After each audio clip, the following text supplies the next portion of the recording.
सारा ड्रेन कहीं छुप गया, कहीं उन्होंने पेवर लगा दिया, जहाँ पे परफोरेटेड ड्रेन थी वो छुप गई। ये आपके सामने एमिजना रोड, हम जिस जगह बैठे हैं, इस जगह पे 2016 में गालिब KIDCL कंपनी होती थी, उन्होंने कहा था हम वो ग्रीन लाइन का कॉरिडोर बनाएंगे। सारी जगह उन्होंने खोद खाद के स्ट्रीट लाइटें निकाल दी, सब कुछ कर दिया कि हम यहाँ से वो कॉरिडोर गुजारेंगे। आज हम 2025 में आ गए हैं और वो काम नहीं हुआ। मंगोपी रोड, ये सारी आपके सामने मिसालें हैं।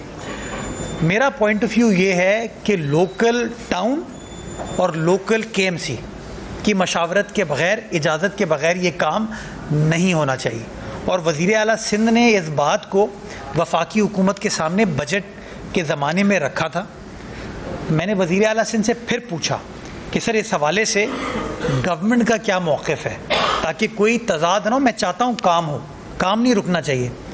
तो जो मुझे सिंध गवर्नमेंट ने बताया वो ये है कि फेडरल गवर्नमेंट ने अश्योर ये कराया था कि काम PIDCL के ज़रिए एग्जीक्यूट नहीं होगा, काम जो है वो लोकली एग्जीक्यूट होगा। काम करने पे कोई एतराज़ नहीं है, काम को हम वेलकम करेंगे। काम 20 अरब नहीं 200 अरब का हो, लेकिन उसकी अफादियत गेज करने के लिए अगर टाउन है, टाउन पीपल्स पार्टी का है, टाउन जमात का है, किसी का भी हो, वहाँ कराची वाले बसते हैं, उस टाउन को पता होना चाहिए टाउन के ज़रिए वो काम हो।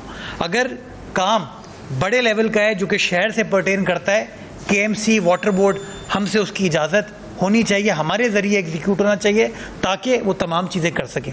तो जो बल्दिया वाली आपने बात बताई, वो काम मैंने रुकवाया और उसकी बुनियादी वजह एक तो मैंने आपको तकनीकी बता दी कि वज़ीर आला सिंध ने, हुकूमत सिंध ने बताया कि वफाकी हुकूमत ने कन्वे किया है काम PIDCL नहीं करेगी, क्योंकि PIDCL का पता नहीं चीफ एग्जीक्यूटिव कौन है। आज कोई मसला होता है आप मुझे पकड़ सकते हैं, आज कोई मसला होगा आप मुस्तफ़ा कमाल साहब को भी पकड़ सकते हैं, आज कोई मसला होगा आप जितने यहाँ पे नुमाइंद मुनिम ज़फ़र साहब को पकड़ सकते हैं।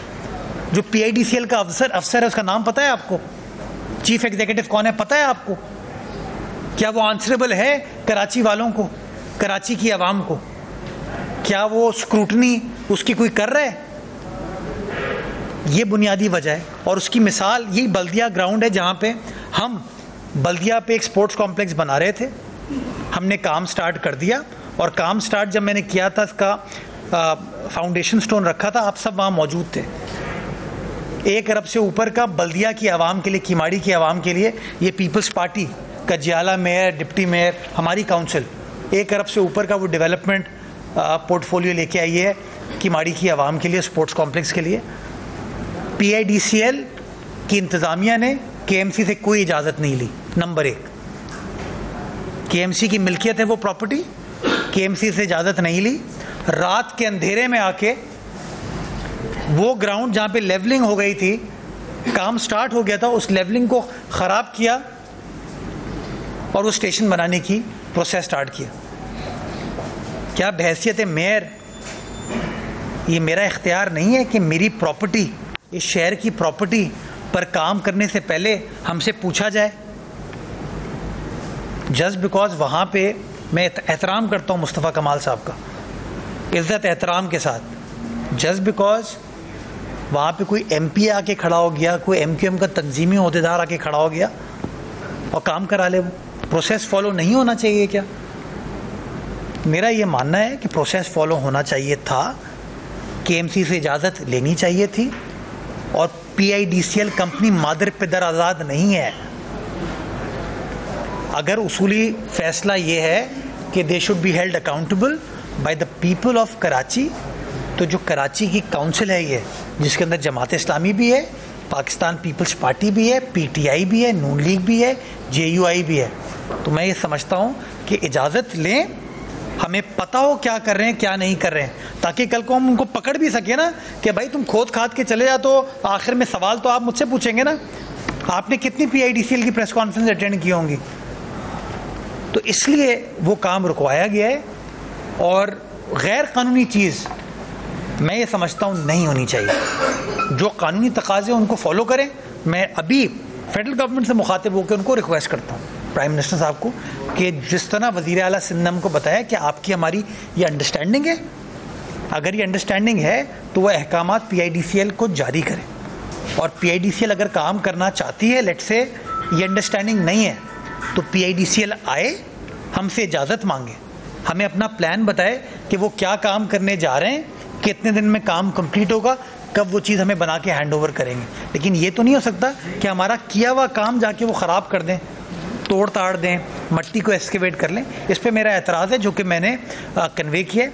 मैं अगेन ये कह रहा हूँ, फ़हीम पटनी साहब वहाँ के MP हैं, उन्होंने मुझसे रब्ता किया, आज मेरी सुबह उनसे बात हुई और मैंने ये उनको गोश गुजार की। मैं कहा काम पे मेरा कोई एतराज़ नहीं है। लियाकत आस्कानी साहब हमारे तंजीमी ओहदेदार हैं, वहाँ के MPA भी हैं, उनकी भी मुझसे बात हुई कल रात को। तो मैंने उनको ये बताया कि इशू ये है, इसको इस तरीके से रिजॉल्व करने की ज़रूरत है। काम पे कोई एतराज़ नहीं, काम होना चाहिए, लेकिन due process has to be followed. जी मुर्तज़ा भाई, अभी आपने बताया कि नाले साफ़ हो गए। आज भी मैं सुबह से देख रहा था तो तकरीबन तमाम बड़े नाले जो हैं कीमती के, वो तो साफ़ हो गए। अब मसला ये आता है कि जो टाउन के छोटे नाले हैं, जिन नालों से पानी बड़े नालों में आता है, पूरे 25 के 25 टाउन्स ने काम नहीं किया, नाले कचरों से भरे हुए। महकमा मौसमियात ने तूफ़ानी बारिशों की पेशगोई की। अगर ये बारिश हो जाती तो लोग तो KMC या पीपल्स पार्टी या जमात इस्लामी को तो नहीं, असल में लोग रोल रहे हैं ना आपकी लड़ाई में। तो जब पैसे मिल रहे हैं और आपको उन पैसों का पता भी है और आप कह रहे हैं टाउन काम कर रहे हैं, तो टाउन क्या काम कर रहे हैं वो भी हमें बता दें, क्योंकि सबसे ज़रूरी काम तो इस वक्त नाले साफ़ करना था। वो किसी भी टाउन ने साफ़ नहीं किया, चाहे वो चंदेसर टाउन हो, वारंगी टाउन हो, नॉर्थ नाज़ाबाद टाउन हो, न्यू कराची टाउन हो, कोरंगी टाउन हो, तमाम नालों की सूरत हाल इंतहाई ख़राब है। दूसरी बात जो सबसे अहम अभी आपने बात की कि समंदर में हाई टाइड से पानी वापस आता है, तो अल्लाह न करे अगर तूफ़ानी बारिशें हो जाती हैं जैसे इंटीरियर सिंध में या पंजाब में हुई हैं, पानी समंदर नहीं ले रहा, तो इस हवाले से KMC ने सिंध हुकूमत के साथ मिल के शहरियों के लिए हिफाजती प्लान मुरतब किया है। ये दो चीज़ें हैं जो आपने टाउन के हवाले से बात की, वो मैं पहली बार नहीं, मैं तो कई बार ये बात कह चुका हूँ। मैं तो सिर्फ आपको ये बता रहा था कि 22 अगस्त की प्रेस कॉन्फ्रेंस, 22 अगस्त थी ना प्रेस कॉन्फ्रेंस, 22 अगस्त किसी और दिन से कंफ्यूज हो गया मैं। तो 22 अगस्त पॉजिटिव ये है कि नतीजा ये हुआ कि उन्होंने कुछ काम शुरू किया ना। मैं वो देख रहा हूँ यूसुफ भाई न्यू कराची के, वो माशाल्लाह काम कर रहे हैं, सड़क बना, उन्होंने एक सड़क बनाई है, मैंने अच्छी चीज़ मैंने तारीफ़ की। तो यार ये पहले कर लेते काम। तो मैं सिर्फ ये कह रहा हूँ कि उनका जो आर्ग्यूमेंट था ना, अगर आपको याद हो, मुनीम ज़फ़र साहब ने मेरी प्रेस कॉन्फ्रेंस के अगले दिन, जो उनका 11 बजे का टाइम है, उस पर प्रेस कॉन्फ्रेंस की थी, और प्रेस कॉन्फ्रेंस करके उन्होंने कहा था भाई ये कोई एहसान थोड़ी कर रहे हैं और ये पैसे तनख्वाहों में जा रहे हैं, यही कहा था ना उन्होंने। तो अभी आप ज़रा यूसुफ भाई का फेसबुक पेज देख लें, वो कह रहे हैं देखो ये तो अभी हमने रोड कटिंग के पैसे इस्तेमाल नहीं किए, हम अपने वसाइल से ये सड़क बना रहे हैं। ये उनके अल्फाज हैं, मैं नहीं कह रहा। तो यार अगर वसाइल कल अवेलेबल हो गए उनको, तो परसों क्यों नहीं काम किया था उन्होंने? उससे पहले क्यों नहीं किया था? 22 अगस्त से पहले कर रहे थे वो काम। उनका प्रॉब्लम जमात इस्लामी का ये है कि वो अपने सियासी हरीफों को नीचा दिखाने के लिए काम नहीं कर रही। इख्तियारात हैं, वसाइल हैं, पैसे हैं, जो कि अब उन्होंने खुद साबित कर दिया है। और मैं आपको बता रहा हूँ, ये मैं बार बार बताते रहूँगा आपको कि मंथली उनको OZT कितना मिल रहा है। मैं आपको बताऊंगा किस टाउन ने प्रॉपर्टी टैक्स में कितने पैसे कमाए, वो नंबर भी मेरे पास है। मुझसे जब ये लोग बात करें, देख के बात किया करें, क्योंकि मुनाफिकत अब मैं नहीं चलने दूंगा शहर के अंदर। वो तो मुझे एक और चीज़ पे बात करनी थी, बारिश कैसे मैंने छोड़ दी है। बारिश